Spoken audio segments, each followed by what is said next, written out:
Hey guys, Boomfish TCG here, back at it again with another video. This time we're going to be taking a look at the garbage that is Pricon Aggro. The reason why I'm not happy with this deck is people keep trying to sell me on this dang thing. It's not that good. I bought a case, my friends are playing Spell Pricon, my other friends are playing Ramp Pricon, and I was left with this. So you got left with the garbage that functions decently. Right? This is not a bad deck.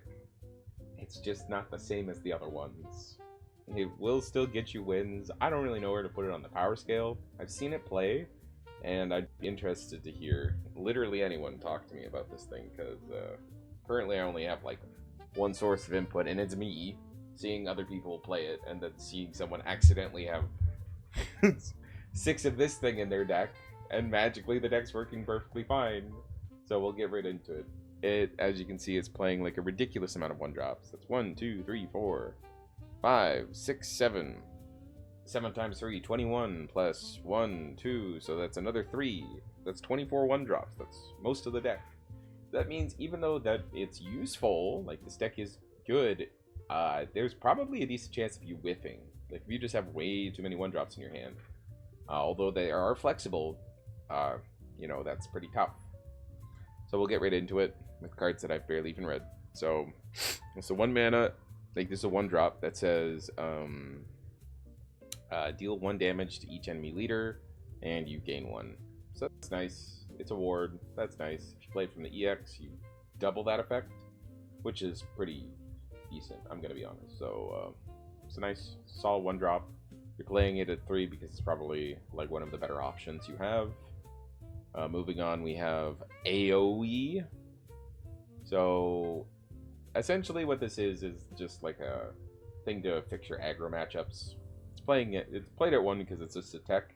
It's not that useful because they need to control something in order for you to even activate this Union Burst. When you do, it's not bad, but still, like, your deck wants to function off of Union Bursts that are unconditional, and this just isn't it. We have Aggro, so 1 mana 2/2, Fanfare, select an enemy follower on the field, deal 1 damage. If Union Bursts have activated at least 2 other times, deal 3 instead. So that's nice. It's a decent card, so yeah, it's pretty strong. Definitely one of the better 1-drops, and certainly that effect is easy to get into the higher numbers. So it dealing 3 makes it like kind of insane. And moving on, we have the Kokoro. So Fanfare, 2 mana, equip this with the Ameth Amulet token, which simply allows it to tap itself and give +1/+1 to each follower. We've covered this before, but especially in this deck, this is pretty decent. Like, it's pretty strong. Definitely one of the selling points of the deck. You know, you can always Evo and Super Evo, but the fact that this is another unconditional Union Burst effect is really nice, because we need those.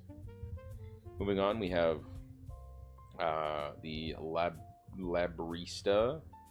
So 1 mana, 2/2, tap, give this +1. So if you're going first and you play this, chances are that's unpunished and unpunishable. So that's very strong. There's at least 4 followers on your field. Equip this with the Queen's Console token. So I don't know what that is, so I'm gonna quickly find that out for you. Just give me a little time, little itty bitty time. Okay, the Queen's Console. Nope. There we are. All right. So activate this for 1. It's a Union Burst. That's cool. Give each 1 cost on your field +1 attack. Not bad. Yeah, it's not +1/+1, but who's going to complain when you get it for free? At your end phase, if the total attack of 1 cost followers you control is 10, deal 2 damage to each enemy follower on the field. That's not bad either. So this card really does sell itself, I'm going to be honest. Like, there isn't a spot on this card that's bad. And if you get it, you are going to feel quite nice. Yeah, it's one of the win conditions of the deck, so what can you say? Naturally, it needs to be there because Bushi obviously pushed this strategy because they put it in the set, for God's sakes, but it's a good card. Then we have 1 mana, Union Burst, Strike. Give this +1 attack. If Union Burst abilities you control have executed 2 other times, give this +2 instead. So that turning itself into a 3/2 on Strike is not bad at all. That allows it to trade up if your opponent's already swung at you. So, pretty decent. We have Yui, and Yui, on evolve, select a precon that costs X less, you pay X, and then it has the, if you've activated other Union Burst abilities, you gain 1 life. So, not bad. It's simply a way to recycle your higher cost cards, and perhaps this in a choice scenario. So yeah, it's a strong card, what can I say? It's very nice. We're playing Aurora Healing. We're not playing 3 of it, because all we really care about is the fact that you can untap certain effects, and also the fact that it draws. And I think because it's a 1-cost card. Let me check.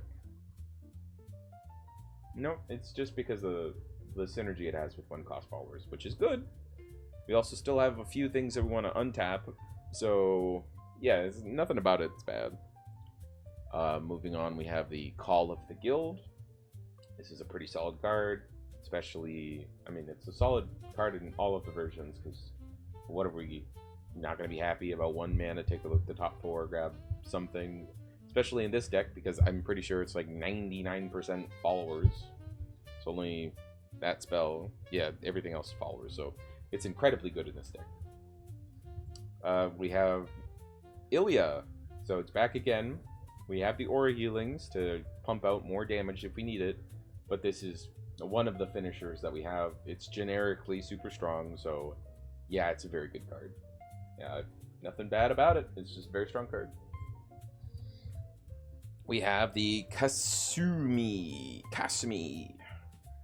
Put a precon card from your hand into your EX area. Look at the top 2 cards. Put them in any order. So I guess there's something to that. It lets you dig a little bit. What's its Evo do? 2 mana 1/3 is not the strongest. Select enemy follower and makes it so it can't refresh itself. Not bad. Interesting that this is justified as a 3/0. I guess the synergy of having something in the EX, like let's say the Anemone, is good enough. Not bad. I mean, it's fine. It's fine. Being able to reorder the top of your deck in an aggro deck is probably one of the most important things in the entire game when it comes to an aggressive deck. Outside of having good ways of dealing damage, being able to choose your cards when you're not generating a bunch of advantage, right? This, so far, throughout the entire deck, nothing's drawing us 2 cards outside of like a Super Evo effect. So everything's just like play card, do something. And being able to increase the quality of your draws for turn is important, especially when you're trying to find those like 5 drops, 4 drops in order to create like your broken plays. Yeah, it's very strong. We also have Maho, so you can select a follower or your leader and give it +1. Sure, can't select itself, but you know, who cares? Then you evo it. Take a look at the top 4, grab any card, which is very important. That's a good distinction for this card to have, just anything. And grab it. Another really solid way of supporting your aggro deck. So we have plenty of ways of taking a look at the top cards and selecting what we want. Then we have Nebbia. Union Burst Strike. For the rest of this turn, does not take any damage. Rush. Okay, that's not bad. And then Fanfare, put another card from your field into its owner's EX area, select a enemy follower, and engage it. So essentially, this is just a very cute and useful removal card. Not bad. It's a pretty solid card, so not bad at all. I'm surprised, actually. That's really solid. We have one of, like, the thing that this deck is doing, pretty much. Like, this is why you would win games, is the Nefi Nella. is a disgusting card. So for 5 mana, you deal 4 damage to an enemy follower, put the top card into your EX area, and then considering we have 24 1-drops, but it's 22 1-drop followers. Any Precon follower you play from your EX costs 1 less. Nice. And then whenever a Union Burst ability of another follower is activated, you just keep doing the same kind of thing. Like put something in the EX, immediately play it. You do have a solid chance of whiffing when you have, 18 cards that don't fulfill that category. But it is pretty likely for them to just cycle out. So expect the worst when it comes to this. Especially when they have a card like Nebia, where they can prepare to have 2 1-drops in the same turn. So the consistency of what they're doing skyrockets. It's disgusting. It's not the most broken thing in the world, but if you can end your turn by playing this thing and having the spare mana to activate its Queen Console token's effect, things get really out of hand very quickly. We also have the Ranfa. So select an enemy follower, deal 5 damage if this wasn't put from the hand, recover 2.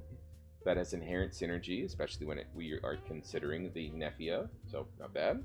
It has better stats than the Nefia too, so that's interesting. Whenever a Union Burst ability of another follower is on your field is executed, choose one you haven't chosen this turn. Okay, so it does limit itself. Deal 2 damage to each enemy leader and give you 2 life. So that's not bad, right? Like, it's not going to get out of hand. Certainly just like a sapping effect. And in an aggressive deck, you're not going to complain about that. You gaining life is only going to be like useful by proxy. Like, I am not dead, so therefore I still have a chance to kill you. When it comes to this card, not bad at all. Super solid support, very decent card, keeps the deck low to the ground. You don't really need any higher cost cards because it's going to immediately impede with the Nefia. It's hard to say what the true ratios of this deck are because there's kind of a sacred thing of no. Actually, the 1-drop numbers are lower than I quoted because all the guilds in there. So I guess it's actually 19. So it really goes to show, like, do you need more? Are you going to treat this deck like Onions? Because Onions plays 20 to 21. Some try and get away with 19. So who knows if you really need to boost that number up. But yeah, it's a solid deck. If you get given the garbage from your friend's case and you're playing on a 3v3 team that doesn't have a precon, this is a option for you to play. You do not you certainly don't have to play it, but like, it's fun, I guess. So I don't really know where to put this. Like, it's a precon deck, so right now it might actually just have like a decent chance. I don't want to give it a 4 out of 5 because I genuinely think it's like 3 out of 5. But it's got powerful synergies, so like, whatever. I'll put it there. So this is 4 out of 5, 4 Boomfish out of 5. It's a fantastic deck. I'm kidding. But yeah, thanks for tuning in, guys. I'll catch you next time, and peace.